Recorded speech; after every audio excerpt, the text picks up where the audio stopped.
Intel and Nvidia's CES announcements really lacked in the excitement department this year, so much so that I've decided to analyze them together in the same video. There are still a couple of things to take notice of, so let's dive in.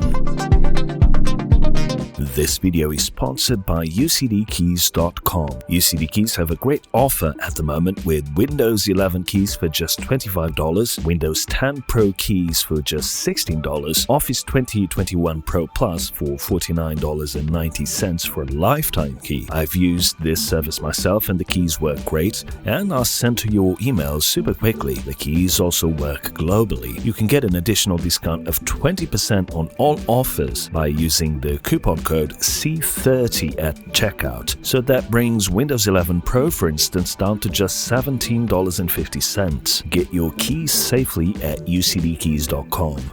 Links in the description. Much to my surprise, one of Intel's most exciting products that just launched didn't even get a mention at CES, and that's the Alder Lake i5-12400F. This is a $167 processor that beats the 5600X, so it's insane value. Other newly announced Alder Lake processors that stand out to me are the i7-12700F at $314 and the i3-12100F at $97. Both great value in their respective tiers. It boggles the mind that Intel didn't show these at CES, beating their Ryzen equivalents. To go with these new chips, there's also a new chipset with 3 SKUs, H670, B660, and H610. Of these, only the H670 and the B660 really matter for enthusiasts, and depending on price, I think going with H670 might make more sense as you get more expandability to upgrade your system over time. But back to CES, Gregory Bryant started the event with the announcement of a 5.5 GHz turbo KSQ. Gregory's sidekick, Chin Up Chuck, showcased this chip running at a sustained all-core max of 5.2 GHz in Hitman 3, with the 8 E-cores running at 4 GHz. Very impressive stuff, but there was no point of comparison with, well, anything. No FPS numbers, no comparison with the 12900K or with Ryzen, so there's not really much one can extract from this. It will be interesting to see if this KS part can perform faster than AMD's newly announced 5800X 3D. I suspect that if it is faster, then AMD will bring out a 5900X 3D to regain leadership. Competition is a great thing. Of course, it wouldn't be an Intel CES presentation without a ton of laptop announcements, and the new H-series Alder Lake processors do seem impressive, so you can now get 14 cores and 5 GHz on a laptop,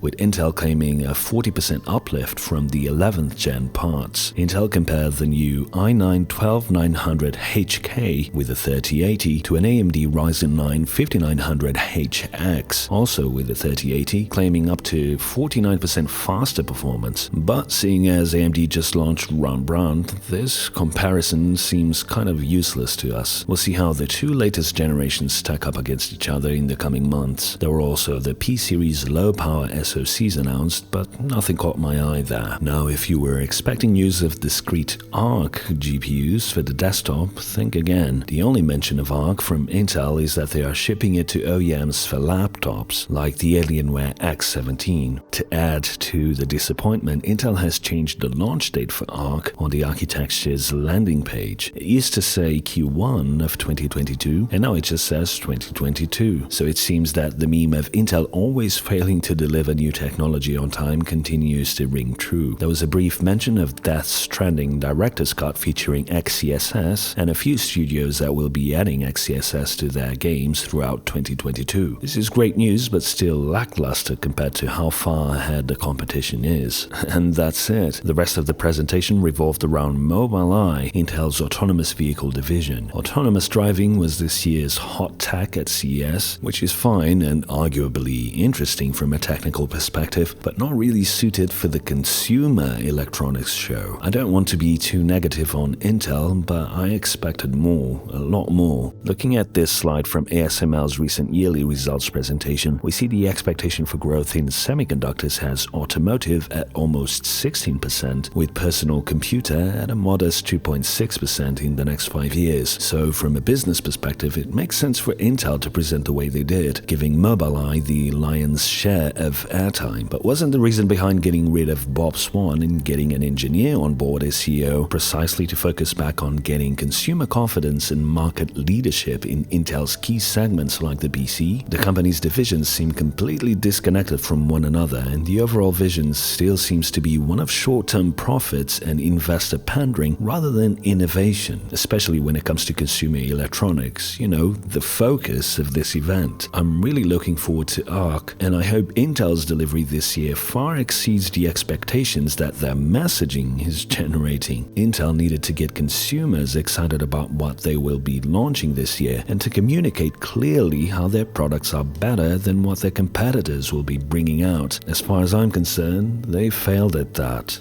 Now, if you think Intel's showing at CES was lame, then get ready for absolute mediocrity from Nvidia. Instead of getting an appearance from CEO Jensen Huang, we got Jeff Fisher, who is apparently the only person in the company who didn't receive the memo over a decade ago that the titanium line is now referred to as TI and not TI. You'd think that a company that makes GPUs would agree internally on what to call their GPUs, no? The CEO calls it TI, Jeff G. Boomer calls it TI. All this says to me is that Nvidia is so far ahead in the market that they don't even care anymore what people call their GPUs, as long as they keep buying them. The first announcement came in the reinforcement of their cloud streaming platform GeForce Now, which now has, wait for it, Battlefield 4 and Battlefield 5. Hooray, now you can get murdered in these games thanks to all the lag you'll get by streaming them over the internet. Competitive shooters really aren't what Nvidia should be selling this service on.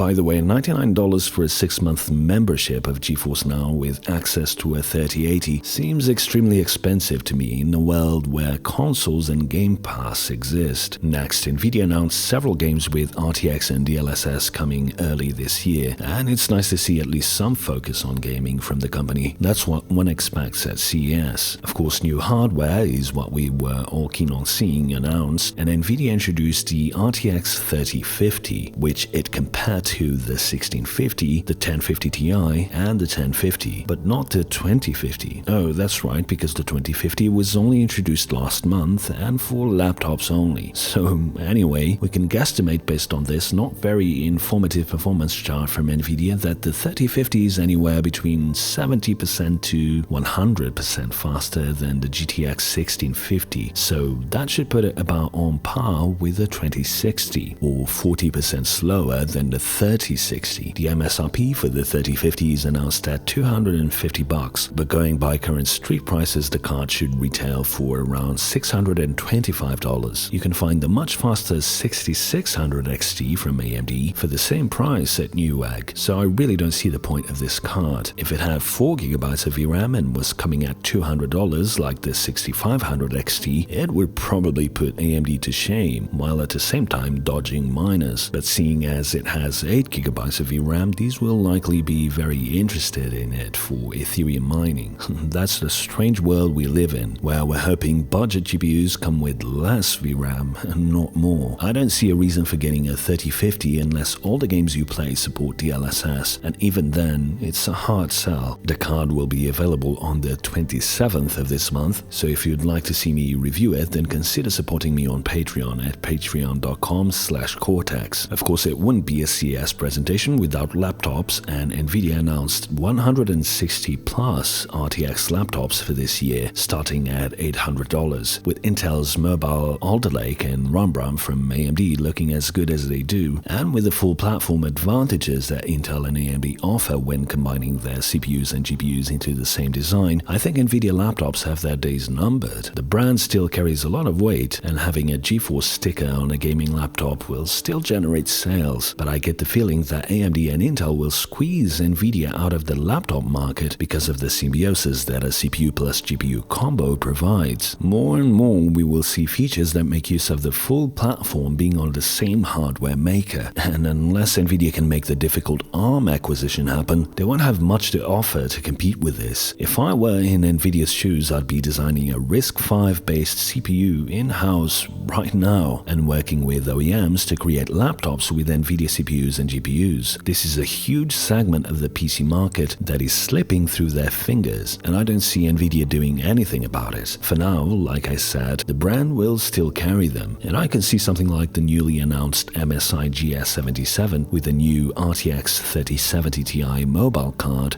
being a huge success with PC gamers at a very reasonable $1,500. Looking at the current DIY market, if I were building a PC for $1,500, I think I'd look long and hard at this laptop as an alternative. I'd probably end up getting more for the money this way. With Intel's Arc and the new S GPUs from AMD now matching Nvidia's best, this could be a transitionary year for the gaming-specific laptops, and Nvidia needs to do something if they want to remain relevant. Lastly, there was the one more thing surprise that surprised no one, the introduction of the 3090 Ti, or TI as Jeff insists on calling it. There were no benchmarks, no performance charts, not even pricing. All we know is that this is basically a 3090 with slightly better specs. I'm guessing it will be maybe 3% faster than the regular 3090 in some cases, probably giving you 1 extra FPS in the vast majority of games, all the while costing an even more ridiculous amount than the already ludicrous 3090. While I have no problem with the market having cards in all tiers, including the super high-end, I feel like Nvidia already has this segment pretty crowded, with the 3080, 3080 Ti and 3090 already being plenty enough for those with high disposable incomes. So who is the 3090 Ti for? For miners primarily,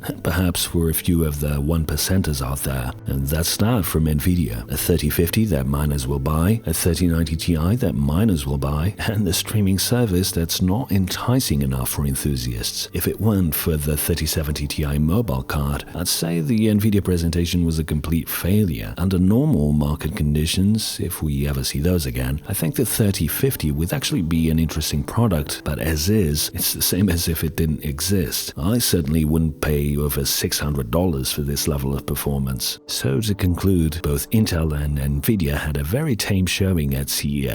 Particularly Nvidia, who I think this year really lagged behind the competitors. I guess that's what happens when you dominate the market and are printing money off of miners. There's very little incentive to throw gamers a bone like AMD did with the 6500 XT, assuming that one stays at $199. I'm still hopeful for Intel's Arc this year. It's one of the products I'm most keen on benchmarking, but as far as Nvidia is concerned, it feels like they've really transitioned into a company that makes mining products that happen to play games. That Ethereum proof-of-stake change can't come soon enough.